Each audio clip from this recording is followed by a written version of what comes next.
Feruza opa, hozirgi paytda salonlarda ham chiska muolajasini qisman bo'lsa ham o'tkazishyapti. Ayollarimizda ham, erkaklarimizda ham 100 mingga, 150 mingga soch oladigan sartaroshxonalarda yoki har xil salonlarda chiska muolajasini o'tkazishyapti. O'zi chiska muolajasi necha qatlamli bo'lishi kerak va patsientni yuziga qarab chiska muolajasi tanlaniladimi? Ha, albatta, birinchi o'rinda patsient yoshiga, yuzni holatiga, teri turiga qaraymiz. Lekin chiskani deyarli hammaga bemalol tavsiya qilib qilsak bo'ladi. Eng boshlang'ich bo'lgan protsedura desak ham bo'ladi. Yuz chiskasi zarari yo'q, o'ziga o'rgatib qo'ymaydi. Ko'pchilik aytadi, bir marta olgandan keyin yana olishim kerakmi, po'ralarim ochilib ketadimi deb. Yo'q, agar chiska to'g'ri bajarilsa, o'ziga hech qanaqa o'rgatish ham bo'lmaydi va po'ralaringiz ham ochilib ketmaydi.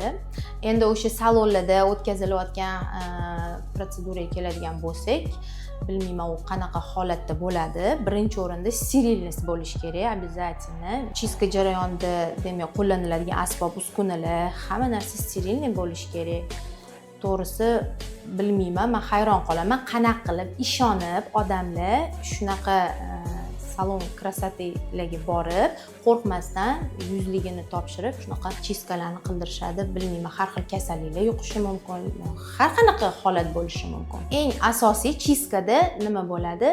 Ultrazvukovoy chiska qilamiz biz birinchi apparat bilan, keyin mexanik chiska, ya'ni qo'lda siqib tozalash.